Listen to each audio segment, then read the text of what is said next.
안녕하세요. 안동 꿈의 오케스트라 친구들. 저는 호른 강사 문혜란입니다.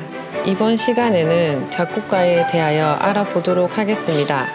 총 3명의 작곡가와 곡에 대해 알아보도록 할 텐데요. 첫 번째는 에드워드 엘가의 위풍당당 행진곡, 두 번째는 요하네스 브람스의 헝가리 무곡, 세 번째는 앤드류 로이드 웨버의 오페라의 유령 주제곡입니다. 자, 오늘 같이 소개해 주실 선생님을 모실게요. 네, 안녕하세요. 첼로 선생님 이은실입니다. 반갑습니다. 첫 번째로 소개할 작곡가는 에드워드 엘가입니다. 엘가는 출생은 1857년도에서 사망은 1934년도에 했습니다. 주요 작품으로는 사랑의 인사, 수수께끼 변주곡, 제론티어스의 꿈, 위풍당당 행진곡, 첼로 협주곡 등이 있습니다. 엘가는 영국의 평범한 음악가의 집안에서 태어났는데요. 오르간 연주자였던 아버지로부터 피아노와 바이올린을 배웠습니다. 그의 음악 인생은 8살 연상인 앨리스를 만나면서 바뀌게 되었는데요. 엘가가 가르치던 피아노의 제자였습니다. 귀족 딸이라는 신분의 차이로 집안의 반대가 심했지만 그는 1889년에 그녀와 결혼을 하게 되었는데요. 그녀와 결혼을 하면서 그녀에게 선물한 곡이 바로 그 유명한 사랑의 인사라는 곡인데요. 여러분들 많이 아는 곡이죠? 다 같이 한번 들어볼까요?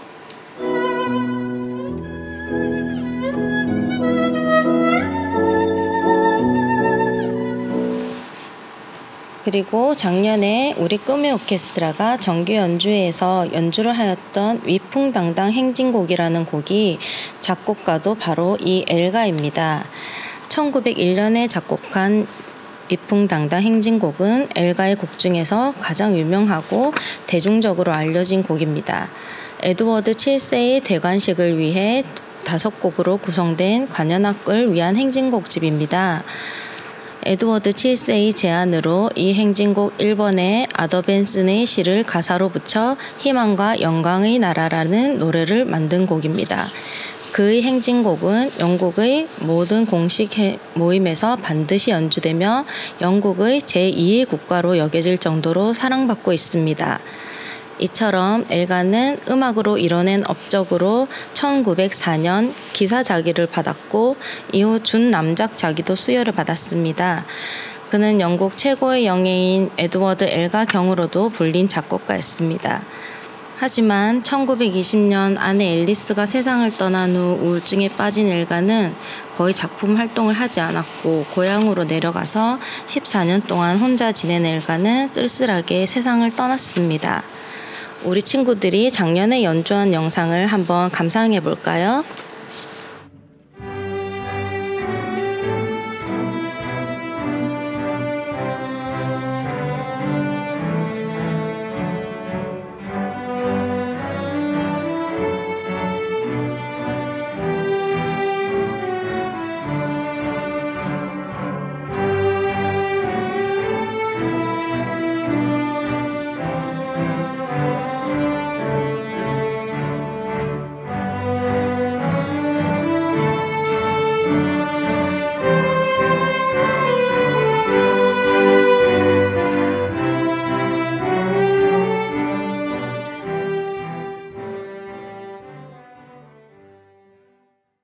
다음으로 두 번째 알아볼 작곡가는 요하네스 브람스입니다.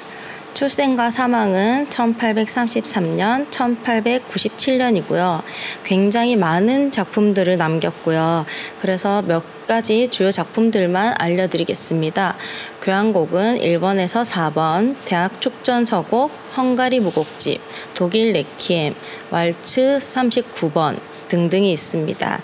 브람스는 17세에 5살의 연상인 바이올리니스트 레메니를 알게 되었는데 이것이 그의 생애에서 하나의 전기가 되었습니다. 둘이서 최초의 여행 연주를 떠나게 되었는데요. 레메니의 친구 요제프 요하임과 알게 되었습니다. 요제프 요하임은 그 이후에도 브람스의 창작에 굉장히 많은 조언을 남기고 평생 변치 않는 친구로서 남게 되었는데요. 브람스가 연주 여행을 다니다가 어려움이 있어 여행을 중단하게 되었을 때도 요하임을 의지하고 그에게 소개를 얻어 디셀도르프 슈만을 만나게 됩니다. 슈만은 브람스의 비범한 재능을 인정하여 오래간만에 평론, 새로운 길을 음악 신보에 발표를 하고 브람스를 세상에 소개한 것 외에도 작품의 출판에도 적극적으로 도와주었습니다. 그러나 이듬해 슈만은 라인강 투신을 하고 마는데요. 그로 인해서 그의 부인 클라라와 아이들은 비탄에 잠기게 되는데 브람스가 이를 많이 위로하게 됩니다. 이것으로도 인연이 되어서 클라라와도 평생을 같이 친하게 지내게 되었습니다. 24세부터는 데트몰트의 공정음악가로서도 근무를 하고 피아노 협주곡 제1번 등 여러 작품을 완성하였습니다. 그리고 여기서 만난 아가씨인 아가테와도 약혼을 하였지만 파혼을 하게 됩니다. 그리하여 고향 함부르크로 돌아가게 됩니다. 거기서 합창 지휘와 창작에 몰두를 하고 있다가 다시 빈으로 이주를 결심을 하고 떠나게 됩니다. 빈으로 옮긴 뒤에는 창작도 열심히 하고 연주 활동도 열심히 하게 됩니다. 그러다가 32세에 어머니가 돌아가시게 되는데요. 이 슬픔을 경험한 뒤로 독일 레퀴엠이 탄생하게 됩니다. 독일 레퀴엠은 그 제5악장을 제외한 전곡이 그 자신의 지휘로 브레멘에서 초연되어 대성공을 거두게 됩니다. 그리고 39세에 아버지께서도 돌아가시게 되고 고향 함부르크에서 빈으로 다시 돌아가게 됩니다. 그 뒤 빈 아구 협회에서 예술 감독으로도 취임하게 되고 교우 범위도 넓어져서 브람스의 존재는 빈 음악 활동에 있어 불가결한 것이 되었지만 베토벤의 뒤를 잇는 교향곡 완성의 소망이 또다시 그를 지배하기 시작했습니다. 그리하여 그는 공직을 사임하게 되고 교향곡 제1번을 21년의 세월에 걸쳐 대교향곡을 마침내 완성하게 됩니다. 헝가리 무곡 중 제5번은 매우 화려하고 흥겨운 분위기를 가집니다. 집시 음악의 대가 바이올리니스트 레메니가 이 곡을 작곡하는데 큰 영향을 주었습니다. 이 곡은 우수에 젖어 있으면서도 동시에 생기 넘치는 느낌을 주는 자유분방한 집시들의 춤이 연상이 됩니다. 알레그로의 빠르기로 4분의 2박자, 세도막 형식으로 되어 있고 전반부와 후반부는 올림 바단조로 되어 있습니다. 중간부는 올림 바장조로 전조되며 집시풍의 선율이 연주되는 것이 특징입니다. 브람스는 총 21개의 헝가리의 무곡을 발표했는데 브람스가 발표한 헝가리 무곡이 성공하자 레메니는 브람스를 표절로 고소를 하였지만 다행히 브람스가 승소를 하였습니다. 왜냐하면 브람스는 헝가리 무곡을 작곡이 아닌 편곡으로 출판하였으며 작품 번호도 매기지 않았기 때문이었습니다. 또한 민속 무곡이라는 것이 그 자체가 원적자가 없는 것이 대부분이고 원칙적으로는 표절 시비의 대상이 될 수가 없었기 때문입니다. 헝가리 무곡은 21개의 연탄곡으로 편곡을 하여 출판을 하였습니다. 연탄곡이란 한 대의 피아노에서 두 사람이 앉아 연주하는 곡으로 당시 유럽에서 가정음악으로 매우 유행하였습니다. 한 피아노에서 4개의 손으로 연주를 하기 때문에 포핸즈라고도 부릅니다. 가장 인기가 많은 제5번은 연탄곡, 독주곡, 관현악곡, 듀엣곡 등 아주 다양한 형태로 연주되고 있습니다. 우리 친구들이 연주한 헝가리 무곡을 한번 들어볼까요?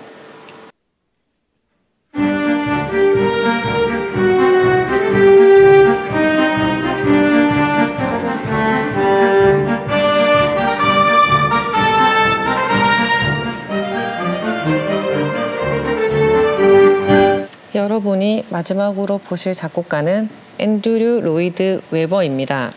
앤드류 로이드 웨버는 1948년 3월 22일에 태어났습니다. 주요 작품은 지저스 크라이스트 슈퍼스타, 에비타, 캐츠 등 뮤지컬이 있습니다. 영국을 대표하는 뮤지컬 작곡가 겸 제작자, 음악가 집안에서 태어나 성장했으며 어려서부터 바이올린, 피아노 등 여러 가지 악기를 연주했고 작곡에도 관심을 보였으며 7살에 작곡을 시작하였습니다. 첼리스트 줄리안 로이드 웨버가 그의 형이기도 합니다. 그는 유례없는 자신만의 뮤지컬 왕국을 구축함으로써 뉴욕 브로드웨이를 능가하게 된 데에 지대한 역할을 했으며 이를 통해 영국 문화계에서 가장 영향력을 지닌 인물로 우뚝 섰습니다. 그는 웨스트민스터 대학을 졸업한 후 영국 런던의 왕립음악대학에 편입해서 본격적으로 클래식 음악을 공부하기 시작하였는데요. 이후 친구인 팀 라이스를 만나 소규모의 음악극을 만들기 시작하였습니다. 그러면서 만든 유명한 대형 뮤지컬 지저스 크라이스트 슈퍼스타를 만들게 됩니다. 그때 이분들의 나이가 20대였다고 합니다. 내용은 예수 그리스도의 죽음 일주일 전부터 십자가의 형까지를 다루고 있는 작품으로서 성경 인물들에 대한 파격적인 해석으로 당대의 센세이션을 일으켰으며 지금까지도 세계 각국에서 끊임없이 공연되고 있는 세기를 초월한 걸작입니다. 또 유명한 곡으로는 캐츠가 있는데요. 캐츠의 원작은 지혜로운 고양이가 되기 위한 집신서를 대본으로 삼아 제작한 뮤지컬이고요. 보다시피 소설이나 동화가 아니고 시들이 원작이고 내용은 새로운 수명을 받을 젤리클 고양이를 선정하기 위한 무도회가 열렸다는 내용입니다. 캐츠는 단순히 고양이 흉내를 내는 정도가 아니라 고양이의 습성이나 행동 양식을 연구하고 접목해서 안무를 만들었습니다. 극 중에서는 인간 고양이가 되어야 하기 때문에 배우들은 그 행동 방식을 습득하며 고양이스러운 걸음걸이부터 연습하느라 무척 힘들었다고 합니다. 출연진 전원이 고양이 특유의 유연함을 고스란히 녹여낸 안무의 특성상 출연 배우와 무용수들은 당연히 유연성과 민첩성이 좋아야 하며 발레나 탭댄스, 가창력과 성악 등 노래 실력을 비롯하여 다재다능한 재주를 가지고 있어야 한다고 하죠. 마지막으로 오페라의 유령인데요. 원조는 프랑스 작가 가스통 루르가 1910년에 발표한 소설을 원작으로 한 뮤지컬이고 1986년 10월 9일 초연 후 지금까지 13,000회 이상 공연되었다고 합니다. 크리스틴이 부르는 Think of Me나 크리스틴과 라울의 듀엣도 유명하지만 역시 오페라 유형은 주제곡이 가장 유명하죠. 낮고 음산하게 깔리는 전주 부분만 들어도 사람들은 오페라의 유령이구나 라고 알아차립니다. 그 곡은 여러분이 작년 정규 연주회 때 연주했던 더 팬텀 오브 디 오페라입니다. 이 주제곡은 멜로디를 보컬 없이 오케스트레이션 연주하는 것으로 엄청난 명곡이고요. 여러분은 오케스트라로 편곡된 곡을 연주하였지만 실제 뮤지컬에서는 곡 마지막에 오케스트라 연주 중 갑자기 강렬한 오르간, 드럼, 기타의 소리가 등장하는데요. 이것은 작곡가 웨버가 오페라 하우스에 침입한 팬텀의 이미지를 상징하기 위해 만들었다고 합니다. 이 오페라 유형 내용은 파리 오페라 하우스에서 무명 무용수였던 크리스틴은 우연히 새로운 공연의 주인공으로 발탁되고 그녀의 아름다운 노랫소리로 모두를 매료시키는데요. 분장실에 홀로 있던 크리스틴은 흰 마스크로 얼굴을 숨긴 채 나타난 유령에게 지하로 끌려가 정체를 알게 되는데요. 정체를 알게 된 크리스틴은 공포에 사로잡히고 그녀를 사랑하는 귀족 청년 라울은 유령에게서 크리스틴을 구해내는 내용입니다.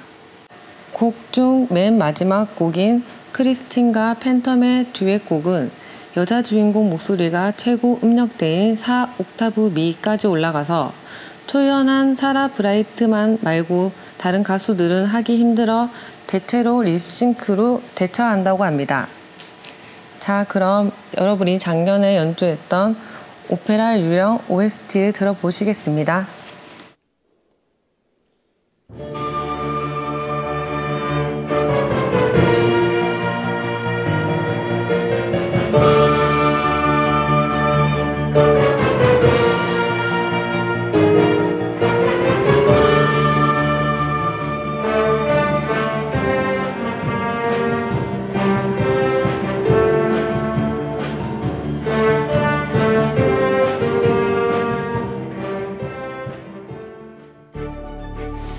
자, 친구들, 지금까지 세 분의 작곡가 엘가, 브람스, 웨버에 대해서 알아보았는데요.